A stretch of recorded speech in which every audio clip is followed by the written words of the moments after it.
അനുഭവ് സിൻഹയുടെ ഏറ്റവും പുതിയ സിനിമയായിട്ടുള്ള അസ്സിയിലെ ഏറ്റവും തുടക്കത്തിലെ ഒരു സീൻ എങ്ങനെയാണെന്ന് വെച്ചാൽ, കാർത്തിക് എന്ന് പറയുന്ന ഒരു വ്യക്തി ഹൈവേയിലൂടെ വാഹനങ്ങൾ പോകുന്നത് വീഡിയോ എടുത്തിട്ട് പറയും, പുറമേ നിന്ന് നോക്കുമ്പോൾ ഈ സിറ്റി വളരെ നോർമൽ ആണല്ലേ എന്ന്. ഒരല്പനേരം കഴിഞ്ഞ് രാത്രിയാകുമ്പോൾ കാർത്തിക് എടുത്തതിന് സമാനമായൊരു വിഷ്വൽ നമ്മൾ കാണും. പക്ഷെ ഇത്തവണ പുറമേ നിന്ന് നോർമലായിട്ട് തോന്നുന്നുണ്ടെങ്കിലും കാറിന്റെ ഉള്ളിൽ നടക്കുന്നത് അങ്ങേയറ്റം ക്രൂരമായ ഒരു കാര്യമാണ് എന്ന് നമുക്കറിയാം. ഐഡിയ ലെവലിൽ നോക്കുമ്പോൾ അസ്സി എന്ന് പറയുന്ന ഈ സിനിമ തെളിവിന് വേണ്ടി കാത്തുനിന്ന് അതിജീവിതമാർക്ക് ന്യായം കൊടുക്കാത്ത, കുറ്റവാളികളെ രക്ഷപ്പെടാൻ സഹായിക്കുന്ന നീതിന്യായ വ്യവസ്ഥയെക്കുറിച്ചുള്ള മറ്റൊരു വാചകമടി പരിപാടിയാകാനുള്ള എല്ലാ സാധ്യതയും ഉള്ള സിനിമയായിരുന്നു. പക്ഷേ ഇതിന്റെ എല്ലാം അടിസ്ഥാനപരമായ പ്രശ്നത്തിലേക്ക് കൂടുതൽ ഫോക്കസ് ചെയ്തുകൊണ്ട് ഈ സിനിമ ഒരു വ്യത്യസ്തത കൈവരിക്കുന്നുണ്ട്. എവിടെയെങ്കിലും ഒരു പീഡനം നടന്നാൽ സ്പോട്ടിൽ കൊന്നുകളയണം, ചെത്തിക്കളയണം എന്ന് പറയുന്ന സെന്റിമെന്റ്സ് ഉള്ള ഒരു സമൂഹത്തിലേക്ക് ഇത്തരത്തിലുള്ള ചിന്തകളുടെ റൂട്ട്സ് എവിടെയാണ് എന്ന് ചിന്തിപ്പിക്കാനാണ് ഈ സിനിമ ശ്രമിക്കുന്നത്. ആളുകളുടെ മൈൻഡ് സെറ്റ്, പോലീസിംഗ് രീതികൾ, പാരന്റിങ്, എന്തിന് സിനിമകൾ ഇത്തരത്തിലുള്ള വിഷയങ്ങളെ കൈകാര്യം ചെയ്യുന്നത് എന്നിവയെല്ലാം ഉൾക്കൊള്ളിച്ചുകൊണ്ട് ഉണ്ടാക്കിയിട്ടുള്ള ഈ സിനിമ കഴിഞ്ഞ് പുറത്തിറങ്ങുമ്പോൾ ഞാൻ നേരത്തെ പറഞ്ഞതുപോലെ ഇതിന്റെ എല്ലാം അടിസ്ഥാനപരമായ കാരണത്തിലേക്ക് സിനിമ കണ്ടവരുടെ ചിന്ത പോകും. മലയാളിയായിട്ടുള്ള ഡൽഹിയിൽ സ്കൂൾ ടീച്ചറായിട്ട് ജോലി ചെയ്യുന്ന വ്യക്തിയാണ് പരിമ. തന്റെ ഭർത്താവിനും മകനും ഒപ്പമാണ് അവർ അവിടെ താമസിക്കുന്നത്. ഒരു ദിവസം സ്കൂൾ കഴിഞ്ഞ് കൂടെ ജോലി ചെയ്യുന്ന വ്യക്തിയുടെ ഫെയർവെൽ പാർട്ടി കഴിഞ്ഞ് വീട്ടിലേക്ക് മടങ്ങവേ ഒരു കാറിൽ വന്ന സംഘം പരിമയെ ക്രൂരമായി പീഡിപ്പിക്കും. രണ്ടാം ദിനം ഹോസ്പിറ്റലിൽ എത്തിച്ചത് കാരണം ജീവൻ രക്ഷിക്കാൻ പറ്റിയെങ്കിലും അത് പരിമയിൽ ഉണ്ടാക്കിയിട്ടുള്ള സൈക്കോളജിക്കൽ ഡാമേജ് ഭീകരമായിരുന്നു.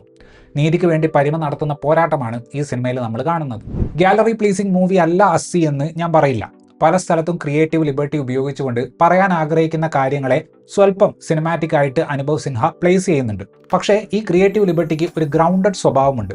സമൂഹത്തിൽ ഞാൻ ഇപ്പോൾ ഈ വീഡിയോ ഇടുന്ന നിമിഷത്തിലും നടന്നുകൊണ്ടിരിക്കുന്ന ഒരു കുറ്റകൃത്യത്തിന് സിനിമാറ്റിക് ആയിട്ട് ഒരു എസ്കേപ്പിസ്റ്റ് സൊല്യൂഷൻ കാണിച്ചുകൊണ്ട് പ്രേക്ഷകർക്ക് ഒരു സന്തോഷത്തിന്റെ ഇല്യൂഷൻ കൊടുക്കുക എന്നതല്ല ഈ സിനിമയുടെ ഉദ്ദേശം. കുടുംബവും സ്കൂളുകളും ഒക്കെ അടങ്ങുന്ന നമ്മുടെ മൊത്തത്തിലുള്ള സിസ്റ്റത്തിന്റെ അപര്യാപ്തതയെക്കുറിച്ച് സ്വയം ചിന്തിക്കാനാണ് ഈ സിനിമ ഒരർത്ഥത്തിൽ ആവശ്യപ്പെടുന്നത്. ഒരു ഘട്ടത്തിൽ അതിജീവിത പറയുന്ന ഒരു ഡയലോഗ് ഉണ്ട്. അതായത്, ഒരാളുടെ മരണം കേട്ടാൽ സന്തോഷിക്കുന്ന ഒരവസ്ഥയിലേക്ക് ഞാനിപ്പോൾ എത്തിയിട്ടുണ്ട്. കുറച്ച് ദിവസം മുന്നേ വരെ എൻ്റെ സന്തോഷത്തിന്റെ ഡെഫിനിഷൻ അങ്ങനെ ആയിരുന്നില്ല എന്ന്. അതുപോലെ തന്നെ തനിക്ക് വേണ്ടി കേസ് വാദിക്കുന്ന വക്കീലിനോട് സ്വല്പം ലൈറ്റായിട്ടുള്ള ഒരു ടോണിൽ നീതി എന്നൊരു വാക്കിന്റെ ഡെഫിനിഷൻ എങ്ങനെയാണ് എന്നതിനെ പറ്റിയൊക്കെ അവർ സംസാരിക്കുന്നുണ്ട്. ഇത്തരത്തിലുള്ള വിഷയങ്ങൾ കൈകാര്യം ചെയ്യുന്ന സിനിമകളിൽ സ്ഥിരം കാണുന്ന എല്ലാ കഥാപാത്രങ്ങളും ഉള്ള ഒരു തിരക്കഥ തന്നെയാണ് ഈ സിനിമയ്ക്കുള്ളത്. പക്ഷേ അതിൽ പല കഥാപാത്രങ്ങളെയും നല്ലത് ചീത്തത് എന്ന് ബ്ലാക്ക് ആൻഡ് വൈറ്റ് ആയിട്ട് കാറ്റഗറൈസ് ചെയ്യാൻ പറ്റാത്ത രീതിയിലാണ് ഡിസൈൻ ചെയ്തിട്ടുള്ളത്. കുറ്റാരോപിതനായിട്ടുള്ള ഒരാളുടെ അച്ഛൻ കഥാപാത്രമുണ്ട്. തെളിവ് നശിപ്പിക്കാൻ കൂട്ടുനിന്ന വ്യക്തിയാണ്. പക്ഷേ അയാൾ മകനെ ഒരു ഘട്ടത്തിലും ന്യായീകരിക്കുന്നില്ല. വിരോധാഭാസം എന്താണെന്ന് വെച്ചാൽ അമ്മ കഥാപാത്രമാണ് ഏത് രീതിയിലും മകനെ പ്രൊട്ടക്ട് ചെയ്യണമെന്ന് നിർബന്ധം പറയുന്നത്. അതുപോലെ അഴിമതിയുടെ ഹിസ്റ്ററിയുള്ള ഒരു പോലീസുകാരൻ പക്ഷേ ഈ കേസിൽ കുറ്റാരോപിതർക്ക് എതിരെയാണ് നിൽക്കുന്നത്. പരിമയുടെ സ്കൂൾ അവരെ തിരിച്ച് ജോലിയിൽ കയറാൻ സമ്മതിക്കുന്നില്ല. സാധാരണഗതിയിൽ സിനിമകളിൽ നമ്മൾ കാണുക അത് സ്കൂളിന് റെപ്യൂട്ടേഷൻ പ്രശ്നം കാരണമായിരിക്കുമെന്നാണ്. പക്ഷേ ഇവിടെ സ്കൂള് പരിമയുടെ നല്ലതിന് വേണ്ടിയിട്ട് കുട്ടികളെ ഭയന്നിട്ടാണ് അങ്ങനെ ഒരു തീരുമാനം എടുക്കുന്നത്. പോലീസിനെ പണിയെടുക്കാത്ത അഴിമതിക്കാരായിട്ട് കാണിക്കാതെ പ്രതികളെ പെട്ടെന്ന് തന്നെ പിടിക്കുന്നവരായിട്ടാണ് സിനിമ കാണിക്കുന്നത്. പക്ഷേ പോലീസിന്റെ വീഴ്ചയുടെ വേറെ ഒരു മുഖമാണ് ഈ സിനിമ നമുക്ക് പിന്നീട് കാണിച്ചു തരുന്നത്. ഒന്നാം പകുതി അവസാനിക്കുന്ന സ്ഥലത്ത് ഒരു വിജിലാൻഡ് ക്യാരക്ടറിനെ ഇൻട്രൊഡ്യൂസ് ചെയ്യുന്ന സ്ഥലത്താണ് പടം ഒന്ന് ഡൗൺ ആകുന്നത് പോലെ നമുക്ക് തോന്നുക. പക്ഷേ അതിനെയും ഇന്ത്യയിലുള്ള ഒരു തെറ്റായിട്ടുള്ള ട്രെൻഡിനെ അഡ്രസ് ചെയ്യാൻ വേണ്ടിയിട്ടാണ് അനുഭവ് സിൻഹ ഉപയോഗിച്ചിട്ടുള്ളത്. റേപ്പ് കേസിലെ പ്രതികളെ പോലീസ് എൻകൗണ്ടർ ചെയ്യുകയോ അല്ലെങ്കിൽ ആരെങ്കിലും ഒക്കെ കൊല്ലുകയോ ചെയ്യുമ്പോൾ നീതി നടപ്പായി എന്ന രീതിയിൽ കൈയടിക്കുന്ന ഒരു വലിയ വിഭാഗം നമ്മുടെ ഇടയിലുണ്ട്. പീഡനം ഏറ്റുവാങ്ങേണ്ടി വന്ന ഒരാളുടെ പേഴ്സ്പെക്റ്റീവിൽ നിന്ന് ഈ സിനിമ കഥ പറയുന്നതുകൊണ്ട് അത്തരക്കാരുടെ നീതി എന്ന് പറഞ്ഞാൽ മസാല സിനിമ പോലെ എന്തോ ആണ് എന്നുള്ള ധാരണയെ പൊളിച്ചു കൊടുക്കാൻ ഈ സിനിമയ്ക്ക് പറ്റുന്നുണ്ട്. ഈ പടത്തിൽ താപ്സി പന്നു അവതരിപ്പിക്കുന്ന അതിജീവിതയ്ക്ക് വേണ്ടി വാദിക്കുന്ന വക്കീലിനെ ആക്രമിക്കുന്നത് ഈ പറയുന്ന വിജിലാൻഡിയെ പിന്തുണയ്ക്കുന്ന ആളാണ്. വിഷ്വൽ സ്റ്റോറി ടെല്ലിങ്ങിന് നല്ല പ്രാധാന്യം കൊടുക്കുന്ന സംവിധായകനാണ് അനുഭവ് സിൻഹ.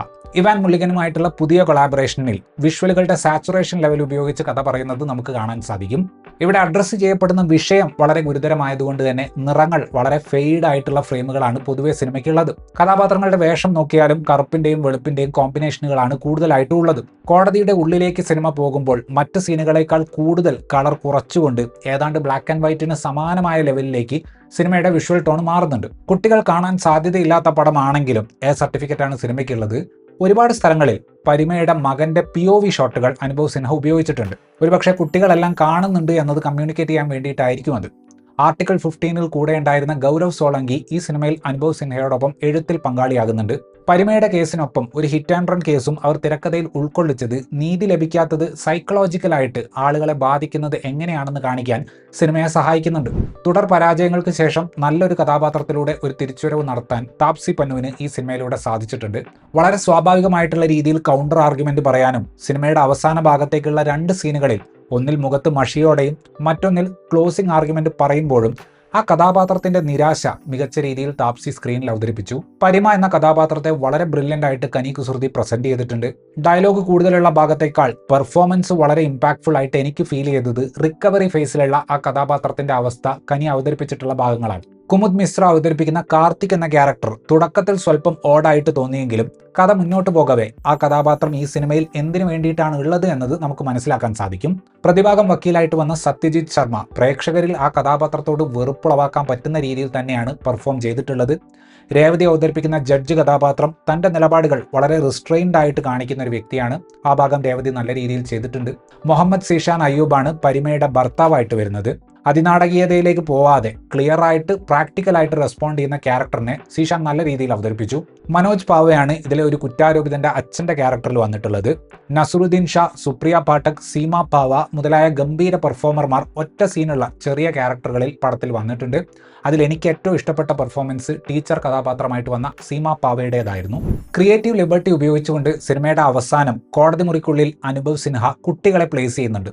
കുറ്റം ചെയ്യുന്നവൻ്റേത് ചെത്തിക്കളയുക എന്നതിൽ നീതിയുണ്ട് എന്ന് വിശ്വസിക്കാതെ അടുത്ത തലമുറയുടെ കാര്യം നോക്കുക എന്ന് പറയാതെ പറയുന്ന ഒരു പരിപാടിയായിരുന്നു അത്. പല സ്ഥലങ്ങളിലും ഈ സിനിമയിൽ കുട്ടികളെ പൊതുവെ മാറ്റി നിർത്തുന്ന സ്ഥലങ്ങളിൽ അവരെ പ്ലേസ് ചെയ്യുന്നുണ്ട്. ഡു ബെറ്റർ ദാൻ എസ് എന്ന് അവരോട് പറയുന്നതിന് മുന്നോടിയായി യാഥാർത്ഥ്യം എന്താണെന്ന് അവർക്ക് കാണിച്ചു കൊടുക്കുന്നത് പോലെയാണ് എനിക്ക് ആ ഒരു പ്ലേസ്മെന്റ് തോന്നിയത്. ഇത്രയുമായിരുന്നു ഈ സിനിമയെക്കുറിച്ചിട്ടുള്ള എൻ്റെ റിവ്യൂ. വീഡിയോ ഇഷ്ടപ്പെട്ടാൽ ലൈക്ക് ചെയ്യുമെന്നും കൂടുതൽ വീഡിയോകൾക്ക് വേണ്ടി ചാനൽ സബ്സ്ക്രൈബ് ചെയ്യുമെന്നും പ്രതീക്ഷിക്കുന്നു. താങ്ക്